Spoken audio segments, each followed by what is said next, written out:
I'm Camille, 30 years old, and last week my father called me crying, the first time in my entire life I'd ever heard him cry. 2 years ago, I called my parents in tears, having just received a stage 3 cancer diagnosis. My dad said one sentence that I will never forget. 6 months of chemotherapy, 36 trips to the hospital, not a single visit from my family.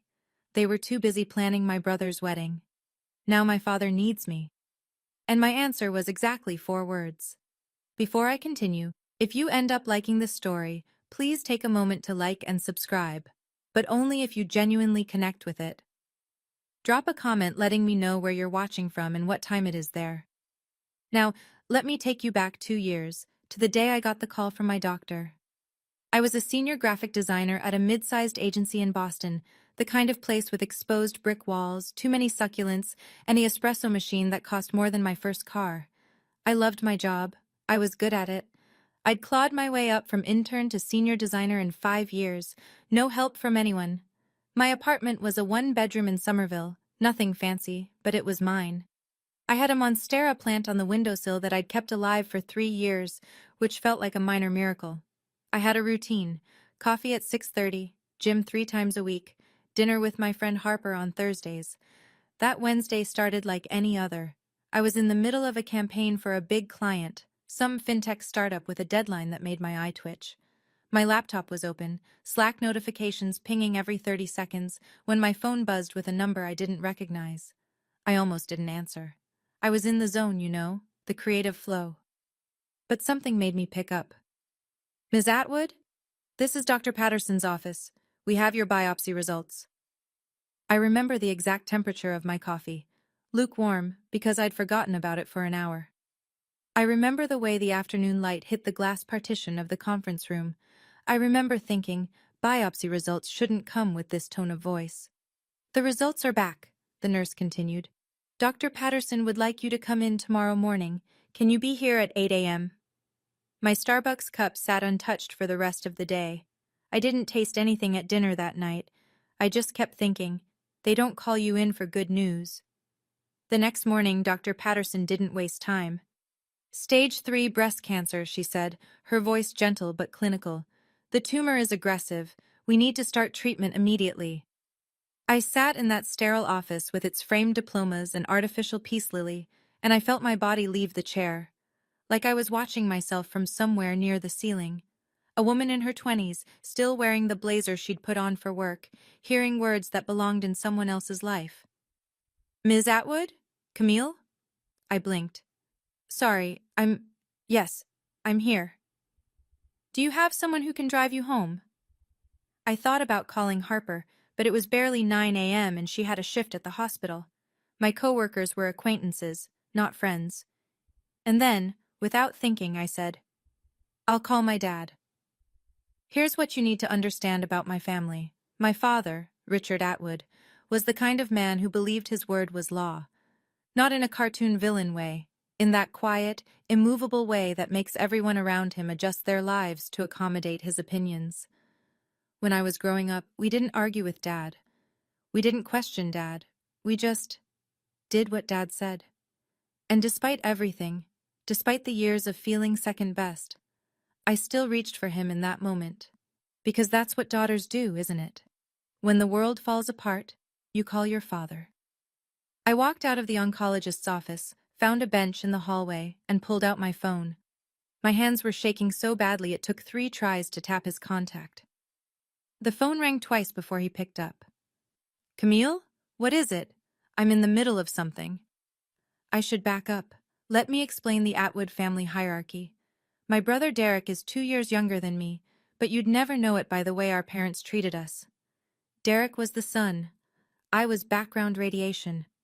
Derek got a full ride to Boston College, not because he earned a scholarship, but because Dad wrote the check without blinking. I got told that girls don't need expensive degrees, and took out $87,000 in student loans for a state school. When Derek got his first job, Dad threw a party. When I got promoted to senior designer, Mom texted me a thumbs-up emoji. Derek had just gotten engaged to Megan, a perfectly pleasant woman with perfectly highlighted hair and a perfectly boring job in HR. The wedding was set for October, 4 months away, and it had consumed my family like a black hole consuming light. Every conversation was about the wedding. Every family dinner was wedding planning. My mother had a Pinterest board with 847 pins. "Dad," I said into the phone, my voice cracking, "I just came from the doctor. I have cancer. Stage 3. Silence. I waited. I could hear him breathing. Somewhere in the background, I heard my mother's voice asking who was calling. "Dad, did you hear me?" More silence. Then, "I need to tell you something," he finally said. "About that doctor's appointment. We're going to need to talk about this later." But he didn't say later. He said something else.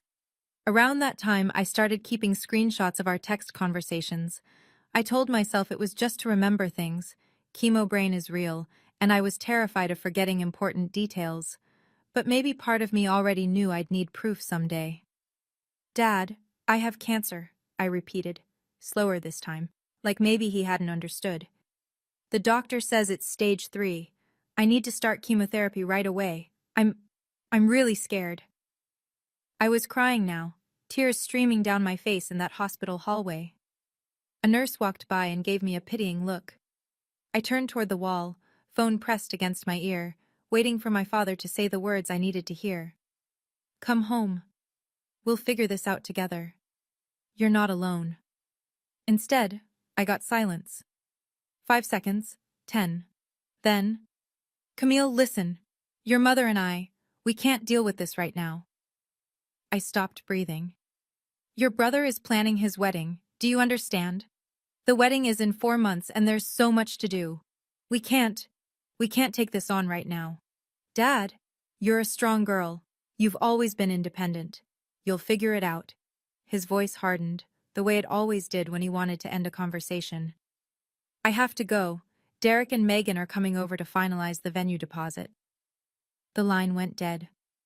I sat on that bench for 45 minutes. People walked past. Doctors, nurses, patients, families. Nobody stopped. I was just another person in a hallway, having the kind of day that splits your life into before and after. I wanted to call back. I wanted to scream, "Your daughter might be dying." I wanted to say, "A wedding is one day. Cancer is every day for the rest of whatever time I have left." But I didn't say anything. I just screenshot the call log, 8:47 a.m., duration 2 minutes 31 seconds, and added it to a folder I titled Family. That was the last time I called my father for 2 years. The first day of chemotherapy, I drove myself to the hospital. The infusion center was on the 4th floor, a room full of reclining chairs arranged in a semicircle, each one equipped with an IV stand and a small television mounted on an adjustable arm. It looked like a spa designed by someone who'd only read about spas in medical journals. I checked in, signed forms, and was assigned to chair 7. The nurse, a kind woman named Rita with reading glasses on a beaded chain, accessed my port and started the drip. "First time?" she asked. I nodded. "It's okay to be nervous, honey. Most people bring someone with them." I looked around the room. She was right. Chair 3 had a woman whose husband held her hand the entire session, whispering things that made her smile even as poison dripped into her veins. Chair 5 had a teenager whose mother sat beside him, reading aloud from Harry Potter. Chair 9 had an elderly man whose daughter had brought homemade soup in a thermos. Chair 7 had me. Just me. I texted my mother. "Starting chemo today, I'm scared." She replied 6 hours later, after I was already home, curled up on my bathroom floor with nausea I wasn't prepared for. "Hang in there, sweetie. Mom's at the florist with Megan, picking centerpieces. Peonies or roses, what do you think?" I stared at that message for a long time. Then I screenshot it, added it to the folder, and typed back, "Roses are nice." I didn't tell her I'd spent the last hour dry heaving. I didn't tell her that I'd had to pull over twice on the drive home because my vision was blurring. I didn't tell her anything real. What was the point? I met Harper Sullivan during my 3rd chemo session. She was a nurse practitioner who ran a support group for cancer patients, one of those hospital programs that exists because someone wrote a grant proposal about holistic care or patient wellness outcomes. I'd ignored the flyers for 2 weeks until Harper approached me directly. "You're always alone," she said, sitting down in the empty chair next to mine. She had curly red hair pulled back in a practical ponytail, and the kind of direct eye contact that made it hard to lie. I noticed these things. I'm fine. I didn't ask if you were fine. She smiled, but it wasn't pitying. It was warm. I asked why you're always alone. Big difference. I should have brushed her off. I should have said something polite and dismissive, the way I'd learned to handle conversations I didn't want to have. But I was 3 rounds into chemo, my hair was starting to thin, and I hadn't had a real conversation with anyone in weeks. My family is busy, I said. And then, because something about Harper made honesty feel safe, with my brother's wedding. Her expression didn't change, but I saw something flicker in her eyes, recognition maybe, or anger on my behalf. When's the wedding? October. And when's your last chemo session scheduled? November. She nodded slowly. You know, we keep visitor logs at this hospital. Every patient, every visit, who came to see them and when. It's mostly for security, but some people request copies later, for their records, for their memories. I didn't understand why she was telling me this, not then, but I filed it away. And 3 days later, I requested my first copy. Derek's wedding was scheduled for October 15th. I was between chemo cycles, the brief window where I felt almost human, where the nausea had faded but the exhaustion hadn't fully set in. I wasn't planning to go. I hadn't been asked to be in the wedding party, not even as a reader or a candlelighter. But I thought maybe I'd show up, sit in the back, see my family. Then my father called. One of his rare calls. Camille, about the wedding, he started. Your mother and I have been talking. Hope flickered in my chest. Stupid, stubborn hope. We think it's best if you don't attend. The hope died.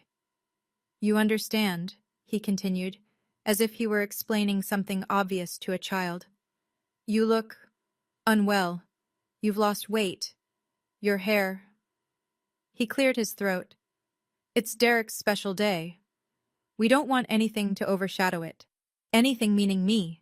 Overshadow meaning remind everyone that his daughter was fighting for her life while they celebrated centerpieces and seating charts. I understand, I said. And I did. I understood exactly what kind of family I had. The wedding happened without me. I saw the photos on Facebook. My mother's post got 247 likes, while I lay in bed recovering from round 4. My father in his Brooks Brothers suit beaming. My mother in champagne silk, dabbing her eyes. Derek and Megan, golden and glowing, surrounded by 150 guests who had no idea the groom's sister existed. The caption read, "The happiest day of our family's life." I screenshot it, added it to the folder. Then I closed Facebook and didn't open it again for 6 months. Some things you don't need to see twice.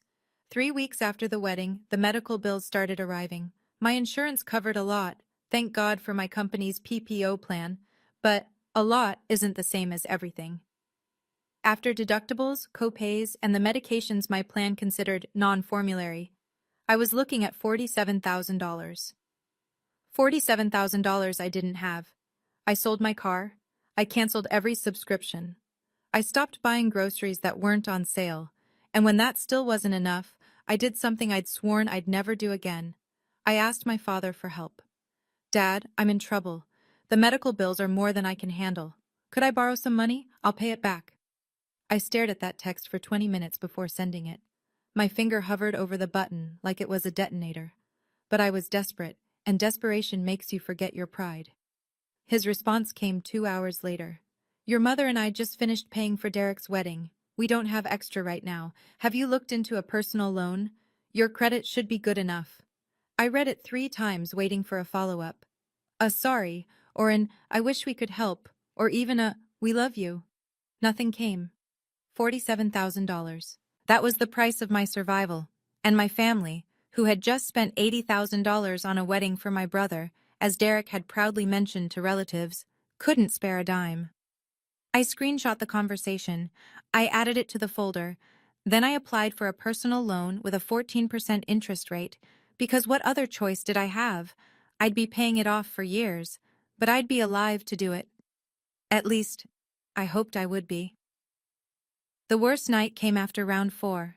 My oncologist had warned me The cumulative effects of chemo build up, each round harder than the last. But nothing prepares you for lying on your bathroom floor at 2 a.m., shaking so hard your teeth chatter, while your body tries to reject every cell it contains. I lost my hair that night. Not gradually, the way it had been going, strand by strand, handful by handful, but all at once. I woke up to a pillow covered in blonde, the hair I'd had since birth, the hair my mother used to braid when I was small. I crawled to the toilet and vomited until there was nothing left. Then I kept vomiting anyway. At 2:47 a.m., I called my mother. The phone rang 8 times before going to voicemail. I called again. Voicemail. Again. Voicemail. At 3:15 a.m., I texted Harper. I think I need help. She showed up at my apartment 40 minutes later, still in scrubs from a late shift. She didn't say anything, just sat with me on the bathroom floor, held back what was left of my hair, and stayed until the sun came up. My mother called back at 10:23 a.m.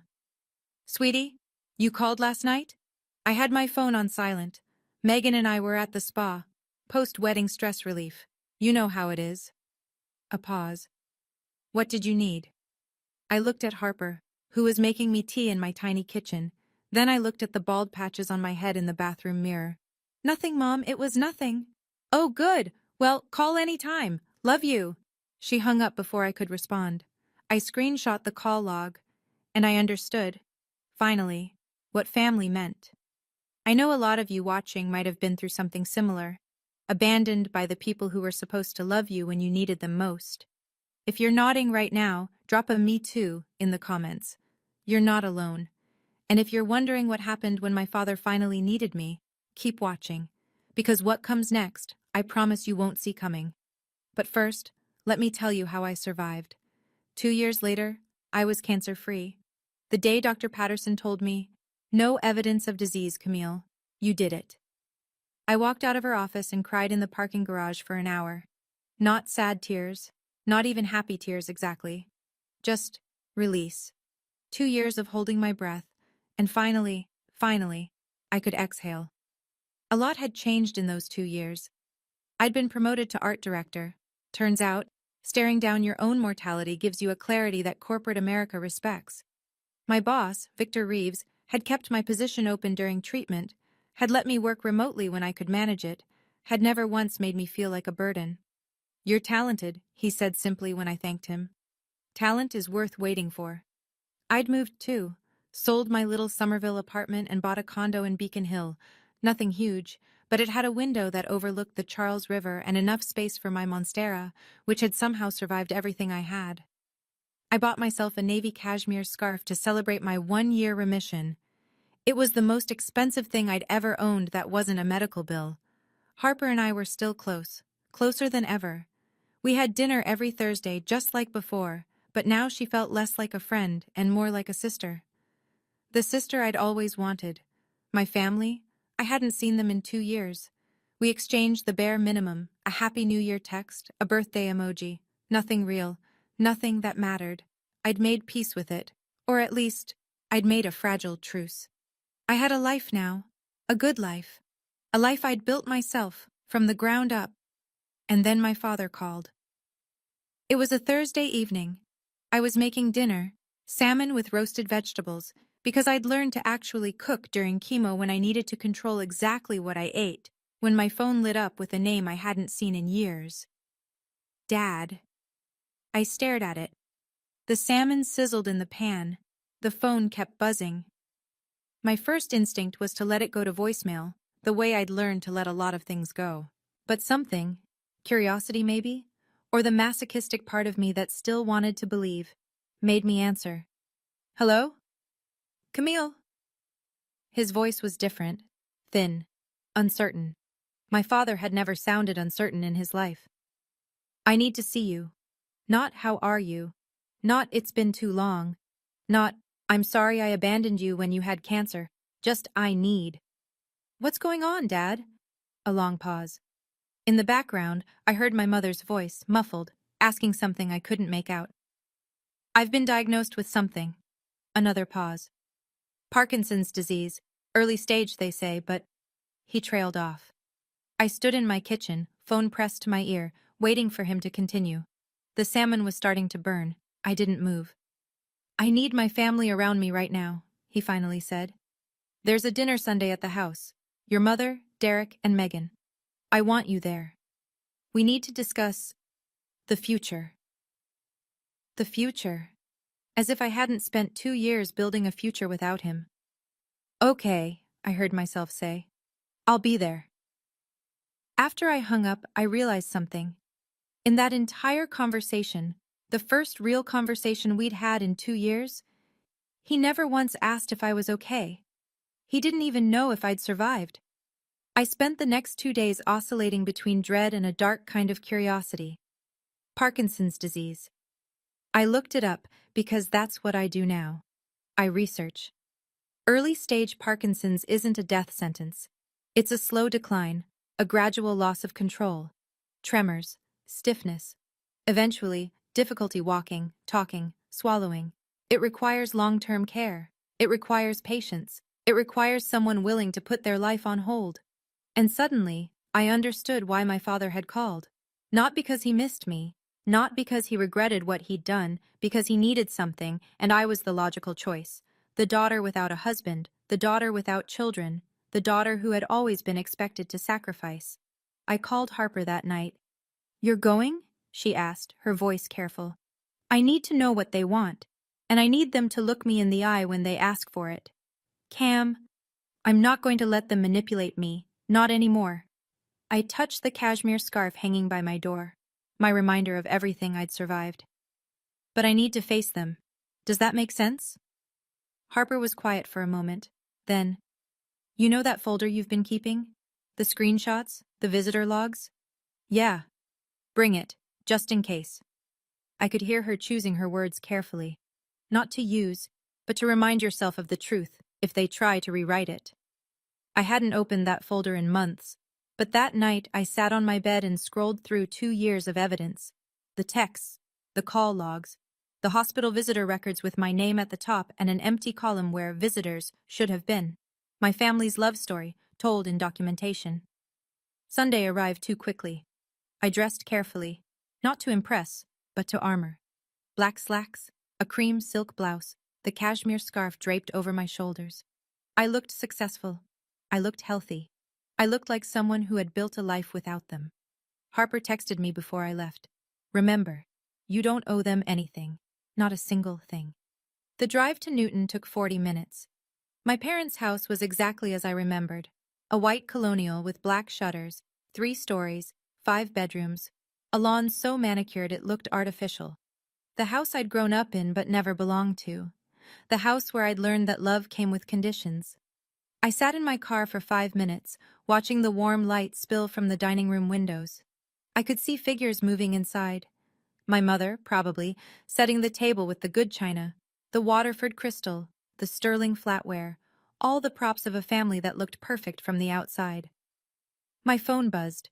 Harper again. "You've got this. You survived cancer. You can survive dinner." She was right. I'd faced down death. What was a family meal compared to that? I grabbed my purse, inside it my phone with the folder that contained everything, and walked up the brick pathway to the front door. The doorbell chimed the same 3 notes. It had my whole life. My mother answered, her face arranged in an expression I couldn't quite read. Joy? Relief? Guilt? "Camille." She pulled me into a hug before I could react. She smelled like Chanel No. 5, the same perfume she'd worn to my high school graduation, to Derek's wedding, to every important moment that didn't include me. "You look wonderful. Come in, come in." I stepped inside and braced myself. The dining room hadn't changed in 2 years, or maybe 20. The mahogany table that sat 12, even when there were only 5 of us. The crystal chandelier that my grandmother had brought over from Ireland, or so the story went. The family photos on the wall, arranged chronologically, stopping abruptly around my 18th birthday. I noticed that detail for the first time. The photo timeline. There was Derek's college graduation, Derek's engagement party, Derek's wedding. But me? I was frozen at 18, awkward in a prom dress, smiling at a camera that didn't care. "Camille!" Derek stood from his seat, ever the golden boy, approaching me with arms spread wide. Behind him, Megan remained seated, one hand resting on her belly. 5 months pregnant, I'd heard through the grapevine. The next generation of Atwood favoritism already in development. Derek. I accepted his hug stiffly. He felt bulkier than I remembered, the softness of a man who didn't have to fight for anything. You look great, really great. His eyes flicked to my hair. Grown back finally, though shorter than before. He had the decency not to mention it. And then I saw my father. He sat at the head of the table where he'd always sat. But something was different. He looked smaller, older. His left hand trembled slightly against the white tablecloth, a tremor he was trying to hide but couldn't. His eyes, when they met mine, held something I'd never seen before. Fear. Sit down, Camille. His voice was still commanding, but frayed at the edges. We have a lot to discuss. I took the seat across from Derek, my back straight, my purse beside me on the floor. Inside it, my phone waited. The trap was set. I just wasn't sure yet who it was set for. My mother served dinner, rack of lamb, roasted potatoes, green beans almondine, the same meal she made for every important family gathering. We ate in near silence, the scrape of silverware against china filling the void where conversation should have been. When the plates were cleared, my father stood, or tried to. His legs seemed to resist him, and he gripped the table edge for support before finding his footing.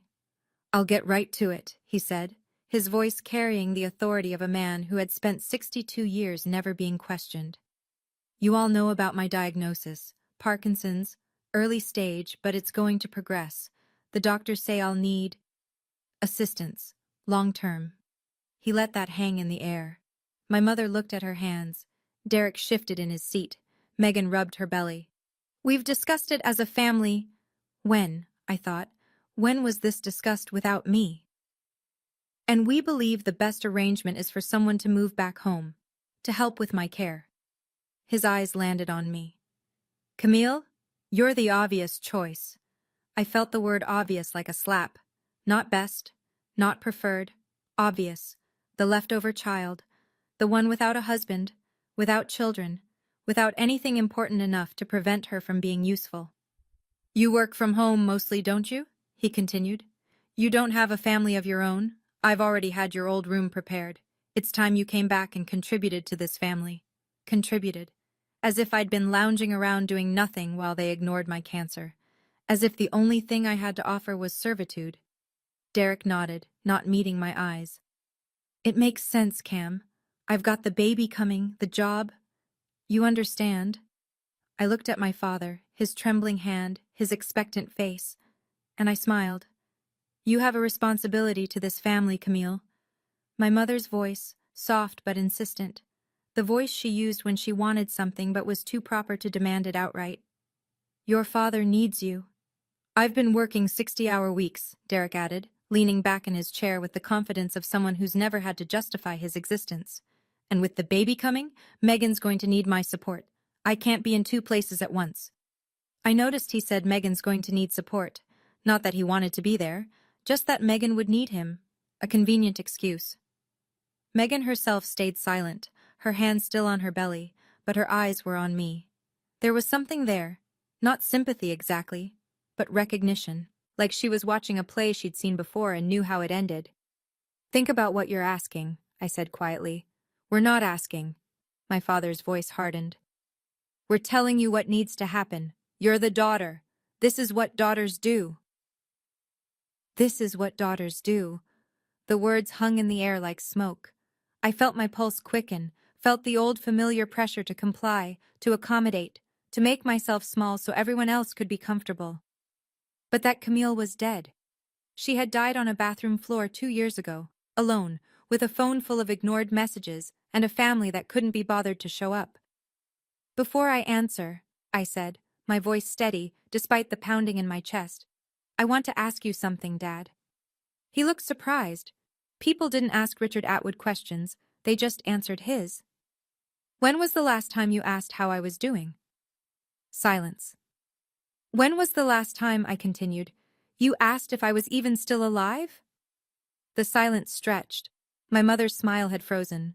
Derek was suddenly very interested in his water glass. Even Megan leaned back slightly, as if distancing herself from whatever was about to happen. "What are you talking about?" my father asked, but his voice had lost some of its edge. "I'm asking a simple question. You say I have a responsibility to this family. But when I was sick, really sick, fighting for my life sick, where was this family?" "Camille, that's not—" my mother started. "No, I want an answer." I kept my voice calm. I'd spent 2 years learning how to stay calm when everything inside me was screaming. "Dad, do you even know if I'm still in remission? Do you know what my last scan showed? Do you know anything about my health at all?" Another silence. This one sharper. "You're sitting here," I continued, "looking perfectly healthy to me. Am I wrong?" My father's face shifted. Confusion first, then the beginning of something darker. "What do you mean, perfectly healthy?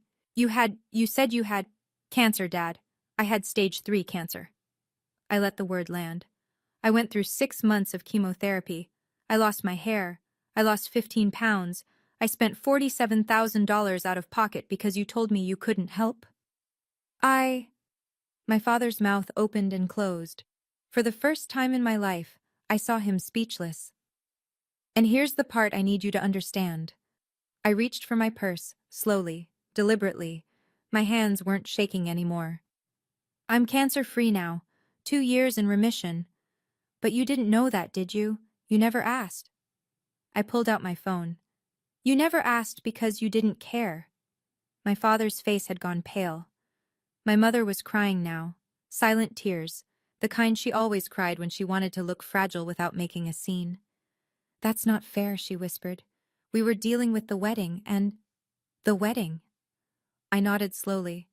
Derek's wedding, which was important enough to plan, important enough to pay $80,000 for. Yes, I heard you bragging to Aunt Linda, but my cancer treatment wasn't important enough to visit. Not once, not one single time. Derek shifted uncomfortably. "Cam, we didn't know it was that serious. I called Dad the day I got my diagnosis. I was crying. I told him I had stage 3 cancer." I looked directly at my father. "And you said, and I quote, 'We can't deal with this right now. Your brother is planning his wedding.'" "I didn't," my father started. "Yes, you did." I unlocked my phone, opened the folder, and placed it face up on the mahogany table. "Would you like to see the text messages where you told me you couldn't loan me money for treatment because you just paid for the wedding? Or the call log showing Mom didn't answer when I called her at 2 a.m. because I was too sick to stand? Or maybe you'd like to see my hospital visitor records?" I scrolled to the document. Lines and lines of dates, times, and one column that repeated the same word over and over. None, none, none. 36 hospital visits, I said. 36 chemotherapy sessions, 0 visitors. The room was absolutely silent.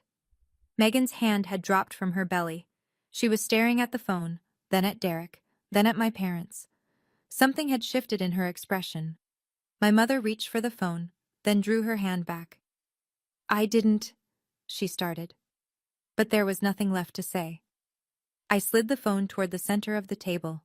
The screen glowed in the soft chandelier light, displaying my hospital visitor log, a document I'd requested 3 times over 2 years, each time hoping the next page would show a familiar name, and each time being met with emptiness.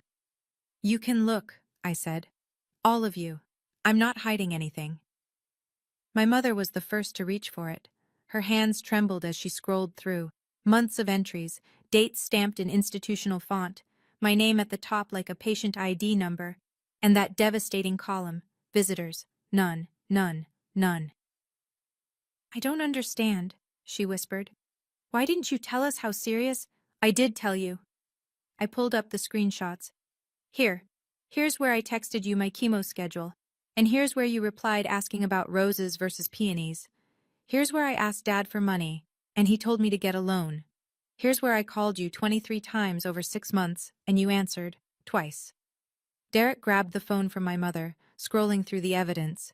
His face had gone a grayish color I'd never seen before. Megan leaned over his shoulder, reading, her jaw tight. "This is—" Derek shook his head. "This can't be right." "It's right." I took a breath.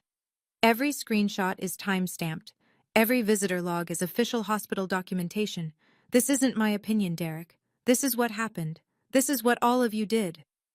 I looked at my father. He hadn't moved. His trembling hand was pressed flat against the table, as if he were trying to steady himself against something more than Parkinson's. I don't need anyone to apologize, I said quietly. I just need you to remember this. Remember it when you ask me what I'm going to do next. If you're thinking I was too prepared for this, you're right. I was.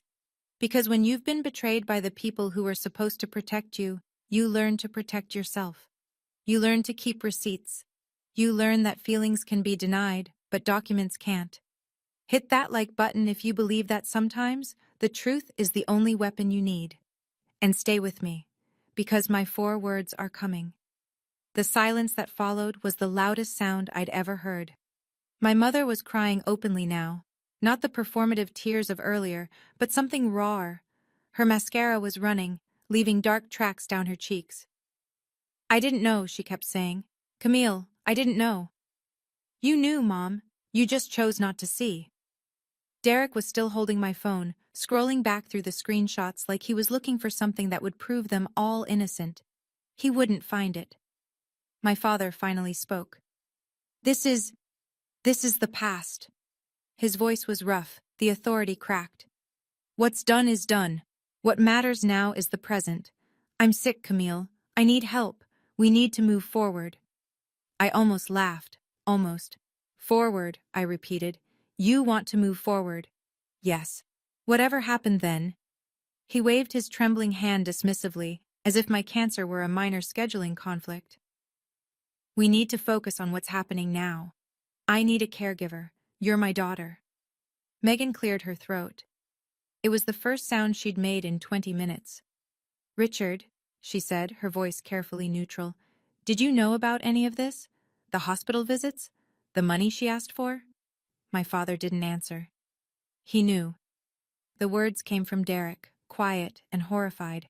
He was looking at a screenshot, the one where my father had told me to get a loan. Dad, you knew. It was complicated.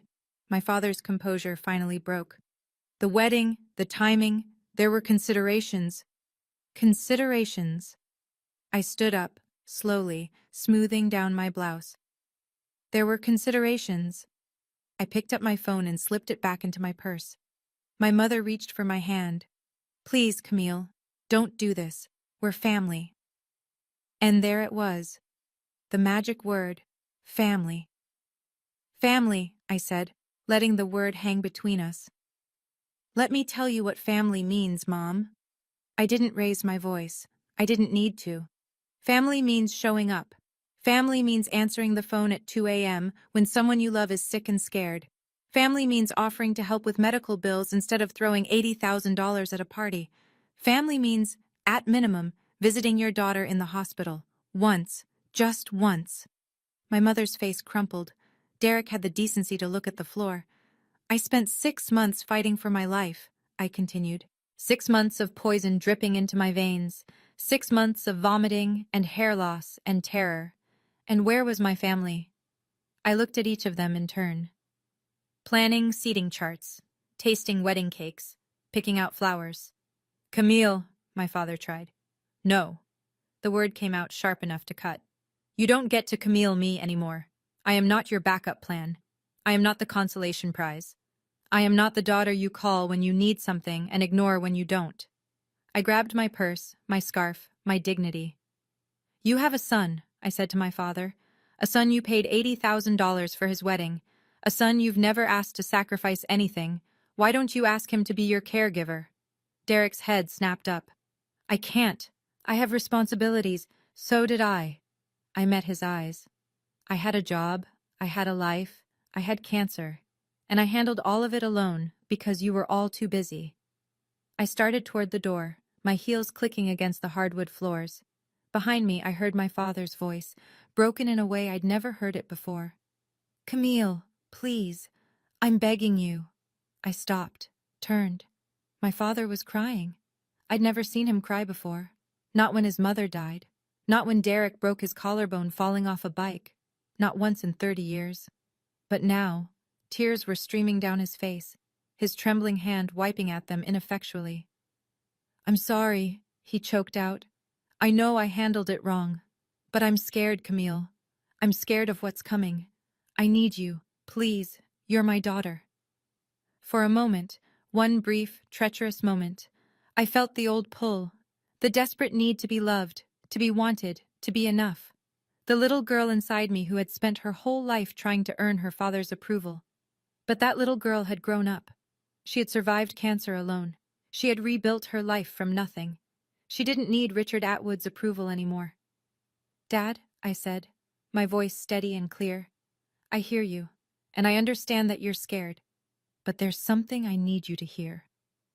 I took one step closer, close enough that he could see my face clearly, close enough that there would be no misunderstanding. 2 years ago, I called you crying. I told you I had cancer. I told you I was terrified. And you know what you said to me? He didn't answer. He didn't need to. You said, "We can't deal with this right now." I let the words settle over the room like snow. "So here's my answer, Dad." I smiled. Not bitter, not angry, just peaceful. "I can't deal with this right now." 4 words, the exact same words he'd said to me. My mother gasped. Derek's jaw dropped. My father stared at me, tears still falling, as the full weight of what I'd said hit him. I turned and walked out the door. I didn't run. I walked. Past the family photos that didn't include me. Past the crystal chandelier and the mahogany furniture and all the expensive props of a family that looked perfect from the outside. Past my mother, who reached for me and then dropped her hand when I didn't slow down. "Camille!" Derek called from behind me. "Camille! Wait!" I didn't wait. I opened the front door, stepped onto the brick pathway, and kept walking. The cool evening air hit my face like relief. My car was where I'd left it, still parked in the driveway, waiting. Behind me, I heard the door open again, footsteps on the pathway. My mother's voice, high and desperate. "Please don't do this. We're your family. We love you." I stopped at my car door and turned. "Mom," I said gently, "family doesn't leave you alone to die. And love isn't something you only offer when you need something in return." Her face crumpled. For a moment I felt something. Not guilt exactly, but a kind of grief. For the mother she could have been. For the relationship we might have had if things were different. "Goodbye, Mom." I got in my car, started the engine, adjusted my mirrors. In the rear view I could see them. My mother standing on the pathway crying. My father in the doorway supported by Derek. Megan behind them all, her hand on her belly, watching me go with an expression I couldn't read. I pulled out of the driveway, onto the tree-lined street, and I didn't look back. Not once. The cashmere scarf was soft against my neck. The road ahead was clear. And for the first time in 30 years, I felt like I could breathe. I was finally free. 1 week later, my mother called. I answered, not because I owed her anything, but because I was curious. And maybe, just maybe, because some habits die harder than others. "Camille," her voice was tired, older than I remembered. "I wanted you to know what's happening here." "Okay." "Derek has had to take a leave of absence from work." She paused. "Your father. His condition is progressing faster than they thought. He needs daily assistance now. Meals, medication reminders, help getting dressed." I listened without commenting. "Derek is doing it. He didn't have a choice. With Megan pregnant, they couldn't afford a full-time caregiver, and your father refused to consider a nursing home." Another pause. "Derek missed an important project. His supervisor wasn't happy. There's talk that he might be passed over for the promotion he was expecting." I thought about Derek, golden boy Derek, who had never been asked to sacrifice anything. Derek, who had an $80,000 wedding paid for while I took out loans for chemo. Derek, who had sat at that table and nodded along when our father demanded I give up my life. "I'm sorry to hear that," I said. And I meant it. Not for Derek, but for the situation. For the inevitable collision between expectation and reality. Megan is stressed, my mother continued. She didn't sign up for this. They're fighting constantly. She says, she stopped herself. She says what? A long sigh. She says she's starting to understand why you left. I let that sit for a moment. Megan, the quiet observer who had watched everything from the sidelines, was starting to see. Thanks for telling me, Mom. Will you come back? To help? No, I said. But I hope Derek figures it out. I hung up. 3 weeks after the dinner, I received a text from my mother. Just one message, but it was different from anything she'd sent before. Camille, I've been thinking a lot. I owe you an apology. A real one. Not an excuse. I should have protected you when you were sick. I should have stood up to your father. I should have been there. I wasn't, and I have to live with that. I'm not asking you to forgive me. I'm not asking for anything. I just needed you to know that I see it now. I see what we did. And I'm sorry. I read it 3 times. This was new. My mother had never taken individual responsibility for anything in her life. She existed in the passive voice. Things happened, situations developed, mistakes were made. But here she was, saying, I should have. I wasn't. I'm sorry. I didn't respond right away. I sat with it for 2 days, turning it over in my mind like a stone in my hand. On the 3rd day, I wrote back, I appreciate you saying that. I'm not ready to talk yet, but I hear you. Her response came almost immediately. That's okay. Whenever you're ready, or never. Whatever you need.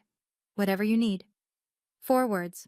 Completely different from the 4 words I'd been given 2 years ago.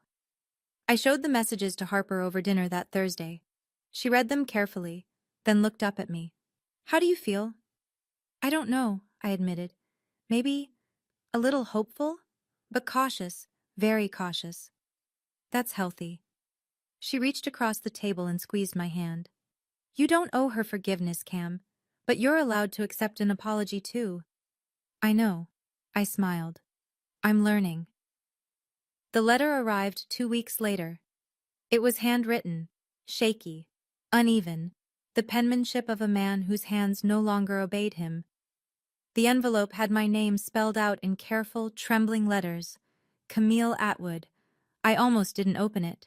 I carried it around in my purse for 3 days, taking it out occasionally and putting it back, until Harper finally said, Just read it. The anticipation is worse than whatever's inside.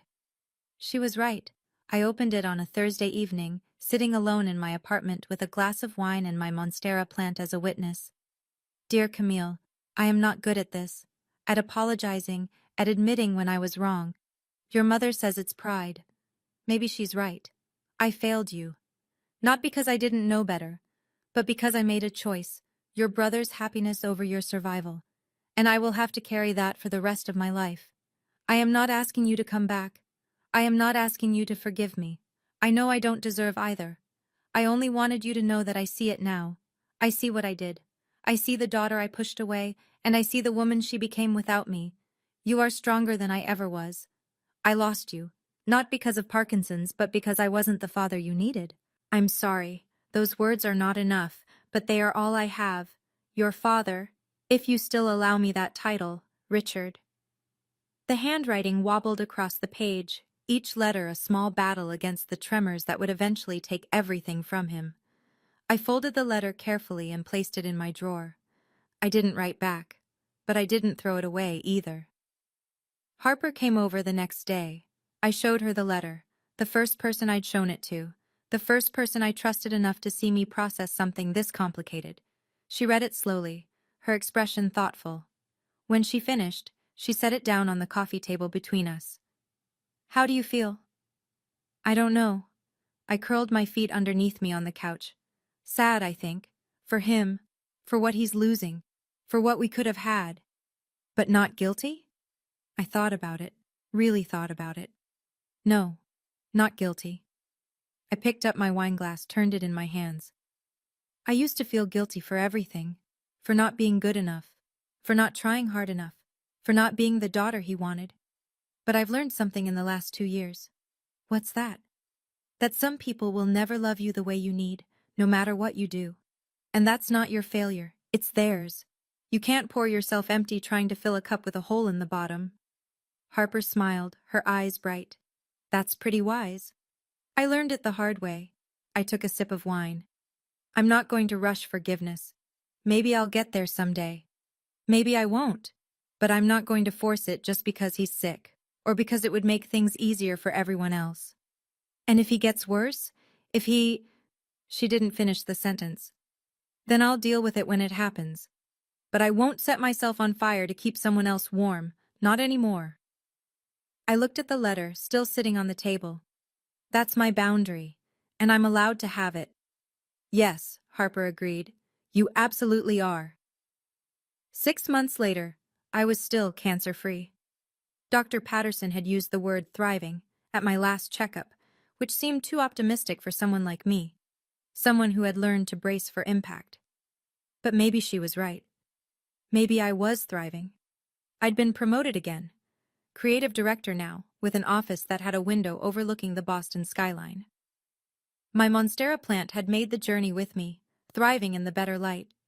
I'd hired 2 junior designers and discovered that I actually loved mentoring people, guiding them through the challenges I'd faced alone.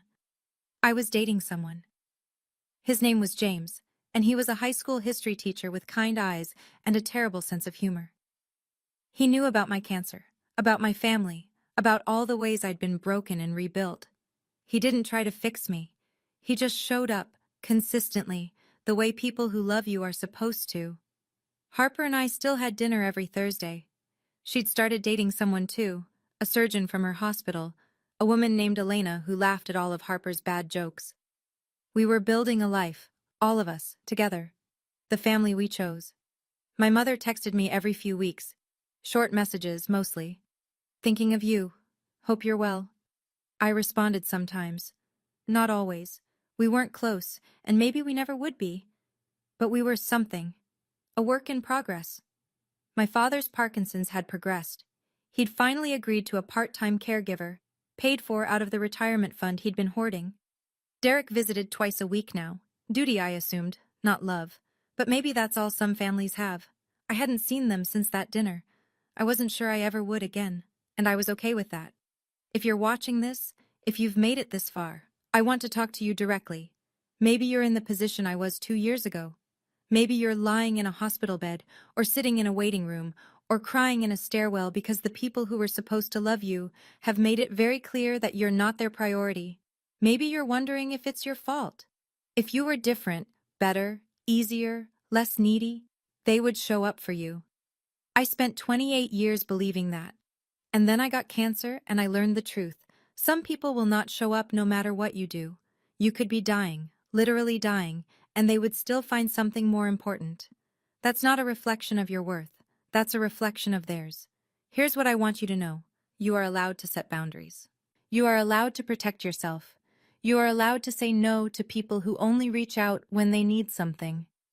You are allowed to build a family out of the people who actually love you, even if they don't share your blood. Forgiveness is a process, not a performance. You don't have to forgive on anyone's timeline but your own. And if you never forgive, that's your right too. Nobody gets to tell you how to heal. Those 4 words I said to my father, I can't deal with this right now. They weren't revenge. They were a mirror. I held up his own words and let him see what they felt like. Sometimes that's the most powerful thing you can do. Tell the truth. And sometimes the truth sets you free. I'm sitting in a coffee shop as I finish this story. My favorite spot, the one with the good lattes and the big windows overlooking the street. It's a Thursday afternoon. Harper will be here in an hour for our weekly dinner. My phone is in my pocket. Inside it, there's still a folder called Family. All those screenshots and visitor logs and evidence of the worst time in my life. I don't look at it much anymore, but I keep it, just in case. Outside, the city is moving. People walking, cars honking, life happening. I'm part of it now, not watching from a hospital bed or hiding in a bathroom, but really living. 4 words changed everything, not because they were clever or cruel or even satisfying, but because they were true. I'm Camille, 30 years old, cancer survivor, And I've learned something that took me way too long to understand. Family isn't blood. Family is who shows up when you need them most. And sometimes, the most loving thing you can do for yourself is walk away from people who never loved you back. Thanks for listening. Take care of yourself. Really, I mean it.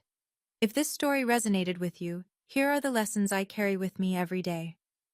1. You don't owe anyone your sacrifice if they weren't there when you needed them. 2. Keeping records isn't about revenge, it's about protecting your own truth when others try to rewrite it. 3. Boundaries aren't selfish, they're self-respect. If you're still here, thank you. That means more than you know. Hit subscribe if you want to hear more stories like this one. Drop a comment and tell me, have you ever had to set a boundary with family? What happened? And if you want more, check the description. There's another story waiting for you there. Until next time, take care of yourself.